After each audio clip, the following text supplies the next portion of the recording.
Hello, everyone, and welcome to another edition of the franchise tag Overtime.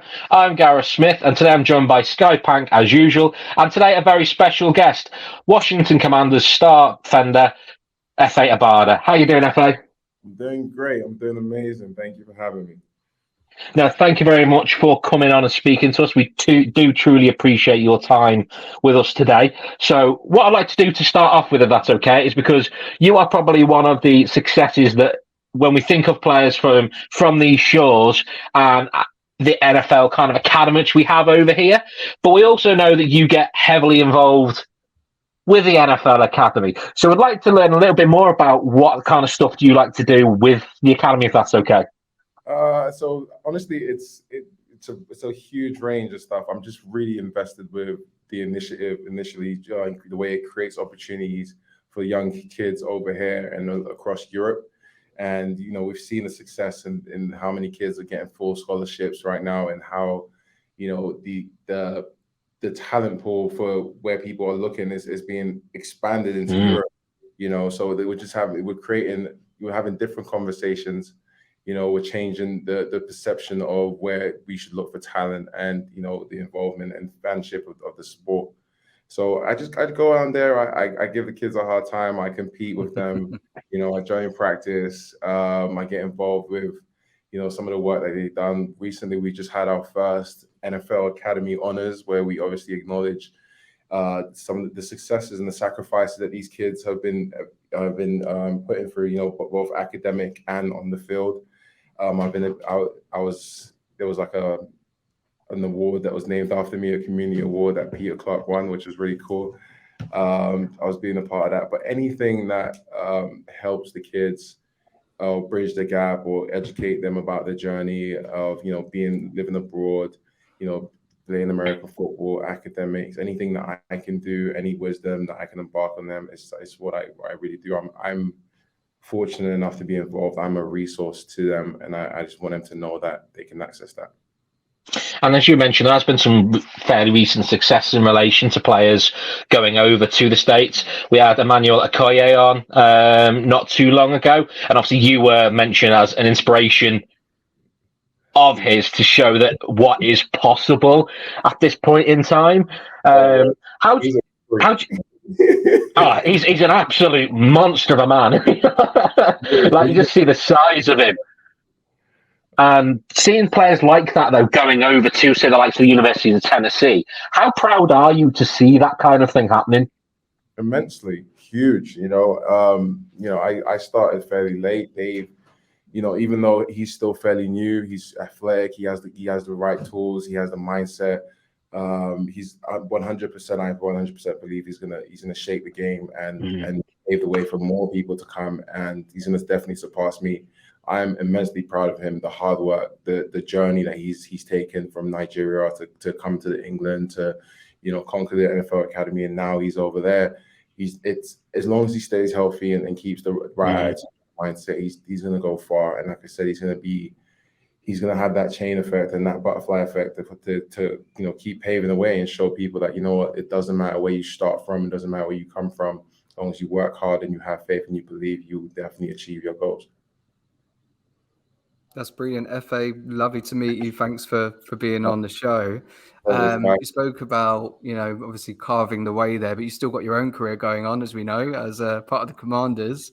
I'd like to dive into last season. So obviously in your first year, you had combined highest totals, I believe, for deflected passes, solo tackles, and combined tackles. Now it's your second year in Washington. What can we expect from, you individually in year two, but also from this defense? I think individually, you're going to expect my best. I'm gonna do whatever it takes on the field and off the field to put myself in a great position to help my team win. In all phases, whether it be defense or special teams. And even just creating a great atmosphere and dynamic and culture within the locker room as well. In regards to the defense, I think that we have all our pieces back together. It's a very important year. Contractually for a lot of us, so I feel like you're going to get the best out of everyone and individually. So it's a great motivation, and not saying that that's something that people don't focus on every year, but I just feel like there's going to be more stress on that. this year. So you're going to get the best out of everybody. And as a defense, especially, every group, is very important and none is more important. But as a defense, as a D-line, we put the team on our back. We take the responsibility that we understand that where we go, the team goes. We're essentially the tip of the spear, and we carry that weight and responsibility with pride. So I think that this year you're going to see a lot of guys going out there competing, doing their best, and just putting ourselves in a really good position to win. Yeah, you spoke about contract years there, and obviously you've had a couple of one-year deals yourself and always done amazing in proving yourself, whether it be Buffalo, part of the Panthers previously as well. And you've had to be flexible. And I think, us as fans watching you've always seemed to pick up these different defensive schemes. And obviously people who are obsessed with NFL don't realize the intricacies and how tough these different schemes are. What makes you so good at picking up, new playbooks, learning the ropes, and how have you done that over the years? I think as a carry on from just life in general, just having the ability to adapt, to my surroundings and wanting to succeed, not wanting to let the people that have supported me through my journey down, wanting to prove to myself that I can do it, wanting to, get the validation of all my sacrifices. So I'm given the opportunity, and that's all I was given, and everything else I made the most of. I'd change weight. I'd fluctuate positions. I'll do whatever it takes. Started at tight end. We're back in the day. Being in the NFL and playing this sport that's changed my life it's an amazing opportunity, and I'm going to do whatever it takes, whether it be being a kicker or a long snapper. I will do whatever it takes to be able to stay around, to contribute, to win, to be able to to be able to be a factor, and I think that's what is carried over. That's what allowed me to stay around and have the success that I have, even though it's always been a 1-year contract. And that 1-year contract is an incentive. It's like, I need to make sure I do this right now in order to constantly proving yourself, which you have done. So big props from all of us. Thank you. And bear in mind, obviously, as well, you're staying at Washington this year, which that's starting to become a bit more of a settled defense. But you're also in probably a division that is ridiculously strong these days, with last year 3 teams making the playoffs from that division. What does Washington need to do to make sure they are in the conversation for that postseason next year? Honestly, it was a shock for some teams. Like, I feel like they really took a turn last year. I think for Washington, we need to start fast. We need to hit the ground running. We need to start winning early games and stay consistent. It can't be a thing where we hit some adversity and then we rally and get our act together. But because by then I feel like it might be too late, because just the nature of the league, in order to put ourselves in a good position come December, later in the year. I think all 3 phases need to do their job.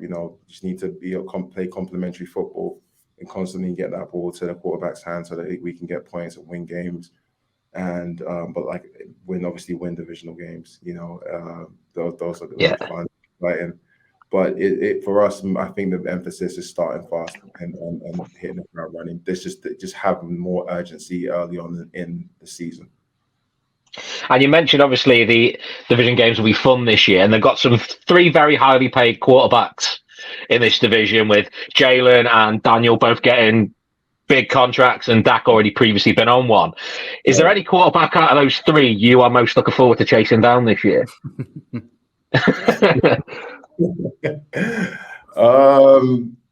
Honestly, they're all great talents from obviously Dak, Jalen, and Daniel. They're all amazing talents, and they're going to be fun to compete against. Individually, I'm not going to single anyone out, but divisional games, obviously, they're very important. They're exciting. They hold a little bit more weight. They have more importance. There's this sense of, okay, we need to conquer our division. We need to assert our dominance. But I'm excited. I think it's just a slight nudge above everyone else will probably be Jalen Hurts, not just because of him, because obviously we've got Jordan on the offensive line as well, so that'll be fun competing against him. I had a feeling you were going to say Jalen. Yeah. Could just tell. And so you spoke about obviously your determination earlier, and I think your head coach Ron Rivera, he has a great reputation for getting the most out of his players, and I think a lot of people can tell that he really likes people who have that strong work ethic. Just tell us a bit about what he's like in terms of what does he demand from players, and how do you find playing for him as a head coach? I think he's a coach that's obviously done it before, so he's able to understand what it's like to be a player. I think he has that. He's very family orientated, very down to earth, has an open door policy, commands respect in every room that he walks into. But personally, for me in my journey, he's obviously someone that's given me my start. So there is that appreciation for him in that regard. He's someone that's taken risks in regards to the international pathway program and international players. He's one of the coaches that's adopted that scheme and given us the platform to be able to showcase our talent. So it's very easy to want to play for someone like that. That just kind of embodies what it's like and carries himself in a very respectful way, and he's just a nice guy, really very nice guy. I don't think anyone has a really bad word to say about him, and he's overcome a lot of adversity with his head high, and you respect that. You want to compete and play for him, and he allows you to be yourself as well. He allows you to he allows your personalities to shine, and I feel like that brings out the best in you when you feel comfortable. And then I have to ask about his nickname. I mean, I always joke that I don't look, kind of Gareth probably know what I'm about to say here, that I don't look like I'm in my 30s, but I remember years ago, over 10 years ago, when, he wasn't known as an aggressive head coach, and then suddenly, success he had with the Panthers getting to the Super Bowl, he started to really get that Riverboat Ron reputation for that. How do you feel about that nickname? Does anyone still call him that inside Commanders, HQ? I don't think no one calls him that. I honestly think people call him that to his face. But it's obviously associated with the fact that he's a risk taker. He takes risks. Like I said, he took a risk with me. He took a risk with a lot of the international guys. And that concept, and he, in the way he approached the gameplay and his season with the Panthers, and obviously with Washington as well, he's taken a lot of risk. And but I do like about him that he's willing to fall on a sword for the team, and kind of be in front of that. If we have a lot of successes, he gives us that admiration, and we can claim all that. But if we're not having success, he's able to kind of step in front of that and take the bullet, and even if it isn't his fault. So yeah, there's a lot of respect there. One thing that obviously this day and age that people don't talk about mental health enough, and one thing I've been quite pleased to see yourself as your involvement with Mind, a very well-known mental health charity here in the UK. How did that come about for yourself to get involved with Mind? So last year we had, every year there is a My Cause, My Cleats, which gives athletes platforms to express or showcase a charity or something that they feel strongly about, and and give them that platform. And at the time, I was going through therapy. I was trying to actively make a change for my mental health, and it really impacted me. It helped me tremendously. It helped my gameplay. It helped my relationships. It helped my view of the world. It allowed me to a lot of things that I had been through in my early years. And I just thought it was so important. I felt like this was something that a lot of men, and obviously in my workplace, in my environment, in my community, don't talk about, don't highlight. Some people may not even understand what mental is. So I just felt like it was important for me, seeing the impact and the change that it had for me personally. It's not something that I'm just this is I'm actively living this, to be able to highlight that. And I'm very fortunate to be able to work with an amazing organization like Mind, and the great work that they're doing. They're a great resource, and recently I just went to their headquarters, and it was amazing. So hopefully in the future we'll have some really good programs or activations or initiatives that we can put out there that would help and impact the community that I'm trying to affect. And No, and they do some absolute, truly brilliant work. As I've worked with them through various organisations that I've worked with as well, and they are really, really good as an organisation. And it's so important that people like yourself, and you've also got the players like Lane Johnson, who's come out to talk about his mental health, and it just shows that you guys are human. As much as we see you as these freak athletes on the field that can throw people about, we also need to understand that obviously you are all human end of the day, and this side of it really does help humanize players, which is really important, I think, as well. And mine themselves are truly good organisation from my own experience working with them in organisations. But I'm really pleased to see that work that you do there. A final one I want to talk about is also Big Kid, another organisation that you're heavily involved in. How did that whole come about, you being an ambassador for Big Kid? So it's a long story. So when I was in Carolina, I think there was this thing where they would fly 2 kids out to the stadium, and then they'll give them the experience of the stadium and just expose them to a different world, right? And obviously these kids, Jaden and what's her name? There was 2 kids, right? And they sent them out to Carolina with them and their family. I gave them a tour, gave them a jersey. They loved it. They loved the experience. But then when I came back, it was the big kids that actually sent them out there, and they were local. They were in Stockwell, where I grew up. So I saw the work that they were doing in the community. I met with Shaninga, who was the founder, and it just made sense to me, And so got to talking, the relationship built. Somehow they wanted me as an ambassador. So, but then and then I think years later, we just been heavily involved, and they're just doing some amazing work in the community in terms of social exclusion and trying to stop youth violence, and just kind of exposing these kids and the younger generation to a different perspective and a different world. And I just think that the work that they do is great, especially with flag football as well. Yeah. It's great to see. I mean, I grew up in East London. I know there's big talking points you're talking about, and all throughout London. So it's amazing to see the work that you've put into that. So, you should be proud of both of those things. So like Gareth said, great to see all the stuff that goes on off the field now and what people are thinking other than the game. And then my final question, I think, which is a good one to end on, is obviously amazing story, which you touched upon, and your true credit to hard work and determination, and just proof in the pudding that you can go on and achieve your dreams, despite what obstacles you've overcome. What would your message of inspiration be for not just aspiring players, but, just generally people who are pushing for a goal, and they've got to overcome, their own obstacles to get there? I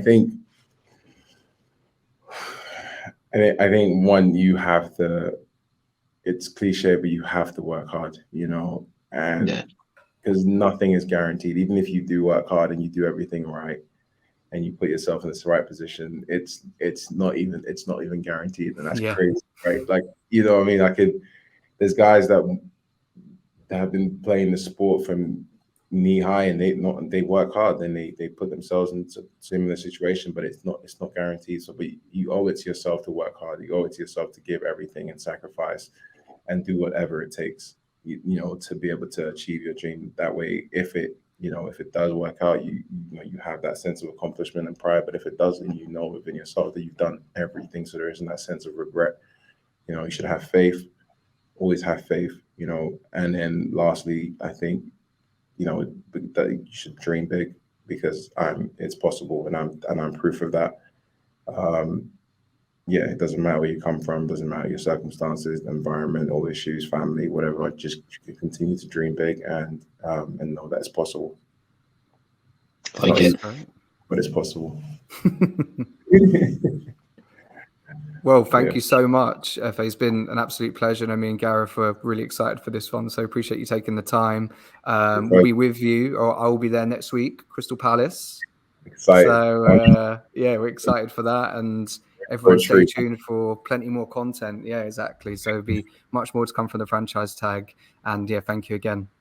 It's a pleasure. Skye, are you an Eagles fan? No, you've put me on the spot. I'm a Patriots fan. But Gareth, I'm the Eagles fan. You're the Eagles fan. To be fair, I've been rocking it. I've got a signed mini. Sold out today, just for you. Got a Commanders helmet on the show at this point in time. I know you only put it there just because you was on FaceTime with me. But I wore Commanders colours, so I might wear them next week as well, just to put the Commanders colours on. Please do. No, I'm unfortunately the Eagles fan. I say unfortunate. We've been all right last year, but it's one of those things that I think when it comes down to, even though you play for the Commanders, with you being British and that, I always want you to see you do well. As much as I don't want to see you sack Jalen Hurts unless we've got big points on the board against you. But again, last season your team was the only team who were able to beat us. Like when we looked unstoppable at the beginning parts of last year, the only team that was able to beat us at that point was the Commanders. So it just shows that. But no, as much as I'm an Eagles fan, I definitely want to see you do well again this year, particularly when you play Dallas for no apparent reason.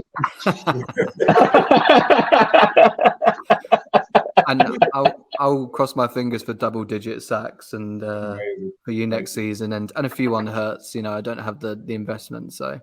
But thank you very much for attending today. F8 will be back again soon. Everyone listening with another special guest.